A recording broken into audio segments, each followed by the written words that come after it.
Премиерот Никола Груевски во Македонското собрание, каде присуствува на седницата на анкетната комисија за скандалот со прислушкувањето. Почетокот на седницата беше закажан за 12 часот, но СДСМ скоро 2 часа се обидуваше да направи инцидент и блокада на комисијата, не почитувајќи го договорениот дневен ред. Пред почетокот на седницата премиерот даде изјава за медиумите. Одговорам на сите нивни интереси да се соочат со вистината. Имаше обид, еве чекам скоро 2 часа, имаше обид од страна на господин Шелегов и од страна на СДСМ да предизвикаат криза. Практично тие немаат друго поле на кое што може да се борат со нас. Слаби се на други полиња. И она што се обидуваат цело време да го направат, да предизвикаат некаква криза, некаква конфликтна ситуација, некоја деструкција да внесат, затоа што на полето на програмата, на економијата, на земјоделието, на сите други полиња губат. Се гледа дека има огромен страв кај нив од нивна страна и тоа е тоа. Јас постапувам согласно деловникот. Тоа не беше прашањето, зашто Јас постапувам согласно деловникот за да може во една мирна атмосфера да одговорам на сите прашања. Оваа седница се снима, ќе има стенограми од таа седница и тие стенограми се валидни. Универзитетот Свети Кирил и Методи преку соопштение во врска со изградбата на објектите за двата факултети информира дека тие се во состав на универзитетот и се објекти кои се поврзани со високото образование и дејноста на универзитетот. Појаснува дека изградбата на двата објекти ги надминува финансиските можности на факултетите и на универзитетот, па од тие причини инвеститор е Република Македонија преку Министерството за образование и наука, а истовремено и земјиштето е во сопственост на Република Македонија.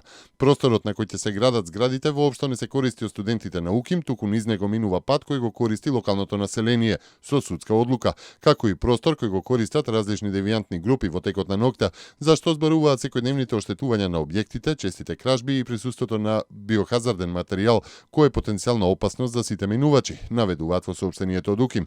Се додава дека не може да стане збор за рушење на автономијата на универзитетот, особено кога неговите два факултети имаат неопходна потреба за обезбедување просторни услови за работа согласно нормативите и стандардите за вршење високообразовна дејност. Се додава дека по изградбата зградите ќе бидат пренесени на трајно користење на факултетите. Станува збор за факултетот за физичка култура и факултетот за информатички науки. Во врска со разликите околу името имаме длабоко чувство дека направивме еден куп компромиси, како што се промена на уставот, знамето, прифаќање на привременото навредливо име во Обединетите нации. Од друга страна, листата на посакувани остапки изгледа неограничено, додека претходните обврски да не попречува во НАТО и во ЕУ се заборавени, изјави македонскиот министер за надворешни работи Никола Поповски во интервју за грчкиот весник Катимерини. Објаснувањето обично е: ние сме во клубот и вие сакате да се приклучите. Ќе ја платите цената, а во поглед на цената небото е граница. Искрено, ние не сакаме да имаме таков абсурден спор со соседот со кој имаме исти стратешки интереси. Тоа е причината зашто учествуваме во процесот. Сепак, за успешен исход треба да ни се даде впечаток дека не ја барате и нашата душа. И вие и ние сме горди народи, изјави Поповски, додавајќи дека среќата на посилниот, што е во клубот, не треба да се бара врз грбот на соседот. Цената на бензините останува непроменета, а дизелот поевтинува за 2 денари за литар, реши Регулаторната комисија за енергетика.